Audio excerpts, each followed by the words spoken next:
परिवार में पुत्र धन न हो, पुत्र रत्न न हो, ऐसे लोगों को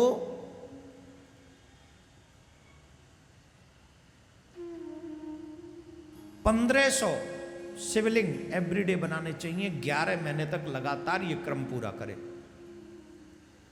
पूजन करे। 1500 पार्थिव शिवलिंग बनाने में मुझे नहीं लगता 1 घंटा भी लगेगा। पुत्र रत्न धन जैसा प्राप्त करना है, वो धन बहुत बड़ा है, वो रत्न बहुत बड़ा है। जिन दिनों में देवियां करने वाली ना हो, उन दिनों में पति वो क्रम पूरा करे। 1500 पार्थिव शिवलिंग का निर्माण एवरीडे करे, 11 महीने तक। सोमवार से शुरू करे। ये सारे क्रम सोमवार से ही शुरू करने चाहिए जो मैंने बोले। सोमवार से शुरू करे और 11 महीने तक 1500 पार्थिव शिवलिंग बनाए, निर्माण करे, पूजन करे, विसर्जन करे। निश्चित उस गृहस्थी को भगवत कृपा से पुत्र रत्न की प्राप्ति होगी, इसमें कोई संशय नहीं। अब कोई 60 साल के और 70 साल के होके करें तो फिर भगवान कोई और ही क्रम से देंगे। फिर हाँ, पता चलेगा बोले महाराज की बात ही पकड़नी, या विश्वास ही नहीं हुआ, या श्रद्धा ही नहीं हुई। तो ये सब चीजें श्रद्धा विश्वास पे ही टिकी है। ये कोई महाराज ने तुमसे कोई फीस नहीं ली है कि इतना कर लो, गारंटेड शिव जी के वचनों पर विश्वास है मुझे, शिव की भक्ति पर विश्वास है मुझे। आप करके देखो।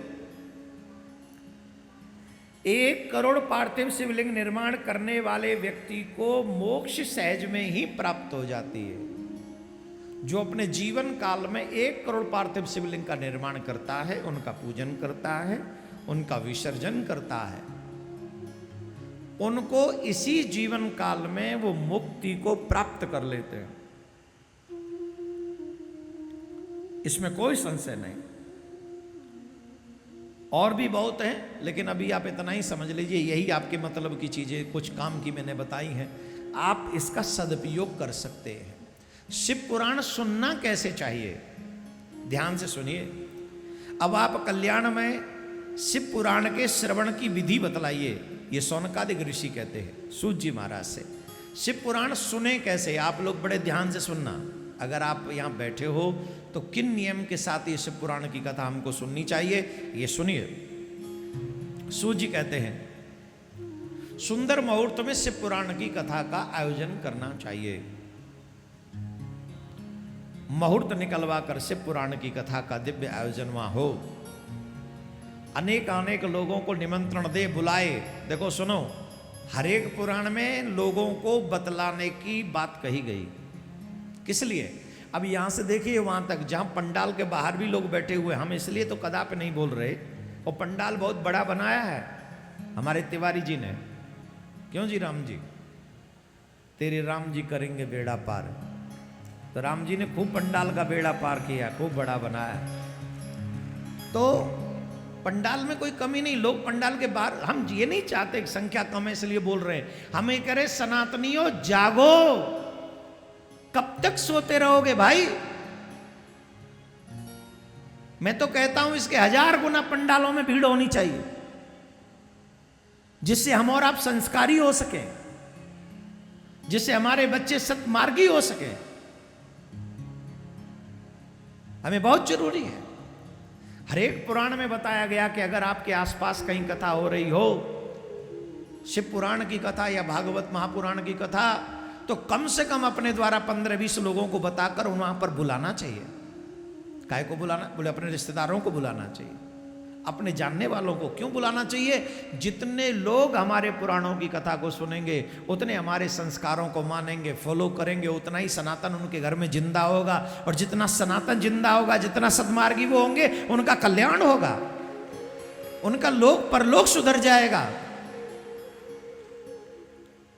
अच्छा, कई लोगों को कह दो आप बताया करो। आजकल लोग पता है बहाना बना, आज हम करते हैं महाराज, कोई आता नहीं, कोई आता नहीं है।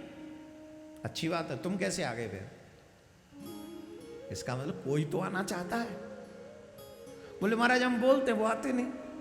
तो उनको बोलो जो आए, और ना भी आए तो तुम तो बोल के अपना कर्तव्य पूरा करो।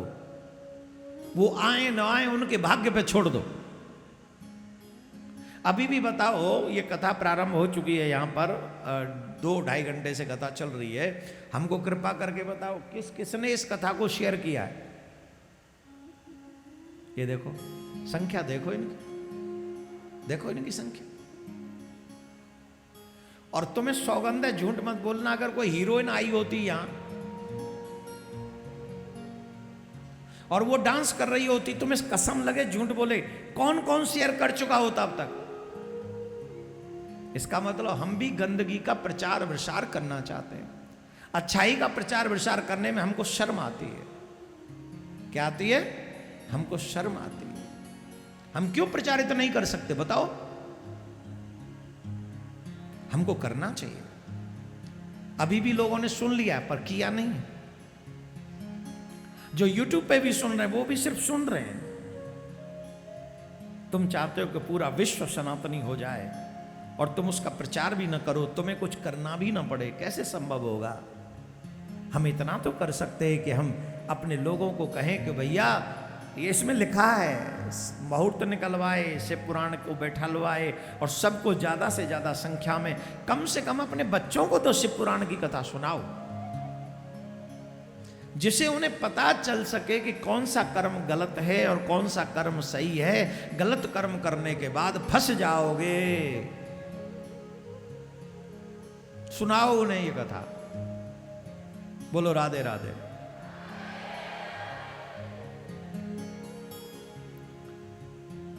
अब कथा किस जगह पे करवाएं? बोले अगर शिव मंदिर में कराएं तो बहुत सुंदर है, और वहां संभव न हो तो वन प्रांत में करवाएं, या कोई स्पेशल स्थान का निर्माण करवाएं। तीर्थ में सुनने का कई गुना फल होता है, गौशाला में सुनने का उससे भी बड़ा फल होता है, और गंगा तट पे सुनने का, किसी आध्यात्मिक नदी पे सुनने का और भी कई गुना फल होता है, इत्यादि इत्यादि क्रम है।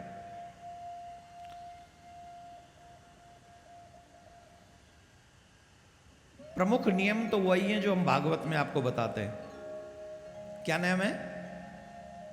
व्यासी कथा प्रारंभ करें उससे पहले आप अपना स्थान ग्रहण कर लें, और व्यासी कथा पूरी करके जाएं, उसके बाद हम अपना घर के लिए प्रस्थान करें। तीसरा, हो सके तो व्रत के साथ कथा सुने। व्रत के साथ कथा सुनने का बहुत बड़ा फल है, बहुत बड़ा। अगर व्रत न कर सके तो एक समय भोजन करें, बाकी का फलाहार पे रहें। वो भी संभव ना हो तो दोपहर का भोजन हल्का करें, जिसकी वजह से आलस्य ना आए, और रात्रि में जाके चका के खाओ, दबा के खाओ और सो जाओ। फिर घर वालों के श्लोक सुनो। पूरे दिन घर से गायब रहते हो, रात में खा के सो जाते हो, घर भर का ध्यान है कि नहीं? वो घर वाले श्लोक सुनाएंगे तो एक कान से सुनो, दूसरे कान से, हाँ, और कथा दोनों कानों से सुनो और हृदय में धारण कर लो। उसे निकालना नहीं है, उसे नहीं निकालना।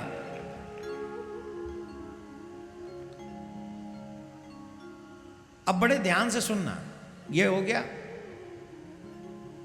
ब्रह्मचर्य का पालन करे, पृथ्वी पर शयन करे। मानसिक तौर पर भी ब्रह्मचर्य खंडित नहीं होना चाहिए। ब्रह्मचर्य यही नहीं है कि हम स्त्री संग कर लें तभी हमारा ब्रह्मचर्य। अगर आपके दिमाग में भी कंफ्यूजन है किसी के लिए तो आपका ब्रह्मचर्य खंडित हो गया। कथा मंडप में आकर किसी से रिश्ते बनाने नहीं चाहिए, बल्कि सबसे रिश्ते मोह कम हो जाए ऐसी प्रार्थना ठाकुर से करके सिर्फ गोविंद से रिश्ता बनाना चाहिए। सिर्फ गोविंद से, और कोई नहीं है, कोई भी नहीं। जब तक कथा सुनो किसी को हर्ट मत करो, मनसा वाचा कर्मणा, किसी का बुरा मत करो। अगर तुम किसी का बुरा नहीं करोगे, ये कथा तुम्हें वही देगी जो तुम चाहते हो। जो चाहते हो सो मिलेगा। अब सुनिए जरा ध्यान से।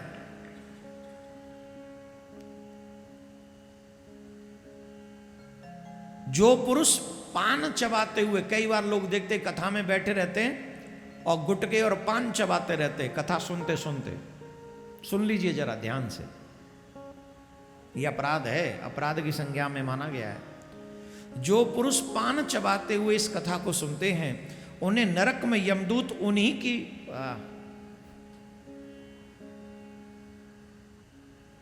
बोलूं कि नहीं?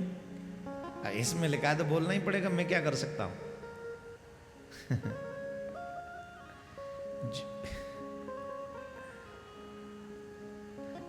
इसीलिए ज्यादा खान पीन नहीं करना चाहिए कथा के बीच में। जो मनुष्य पान चबाते हुए अथवा गुटखा चबाते हुए भगवान की कथा सुनते हैं उन्हें यमराज के दूत नरक में ले जाकर उन्हीं की विष्ठा उन्हीं को खिलाते हैं। तुम्हें बड़ा खाने का शौक था, अब ये भी खाओ। इसका मतलब है इतना निंदनीय है कथा सुनते हुए कुछ भी खाना, वो नहीं करना चाहिए। जो लोग ऊंचे आसन पर बैठकर इस कथा का श्रवण करते हैं वे समस्त नरकों को भोगकर काक योनि में जन्म लेते हैं। जो ऊंचे सिंहासन पर बैठकर भगवान शिव की कथा सुनते हैं उन्हें अगले जन्म में कौवा बनना पड़ता है नरक भोगने के बाद।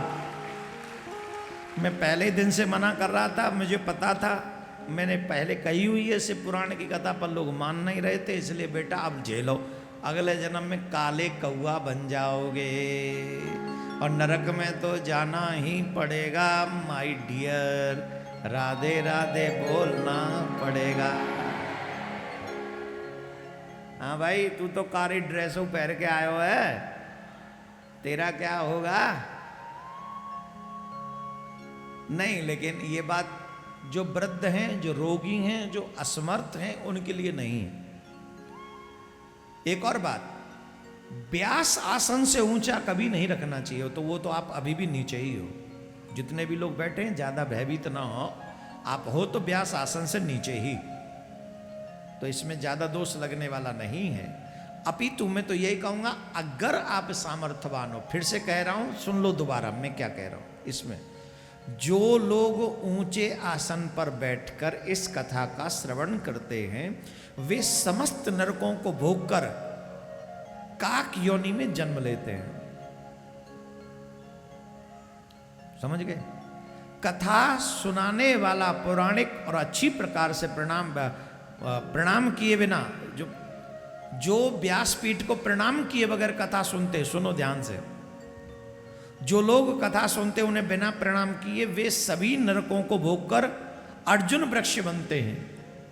रोग युक्त न होने पर भी जो लोग लेट कर कथा सुनते हैं, कोई रोग नहीं है, फिर भी जैसे आस्था पे कथा आ रही है, यूट्यूब पे कथा आ रही है, तो लोगों ने टीवी ऑन किया, कोई रोग नहीं है, बिस्तर पे ही पड़े जो लेटे आराम से, सुनाओ महाराज सुनाओ।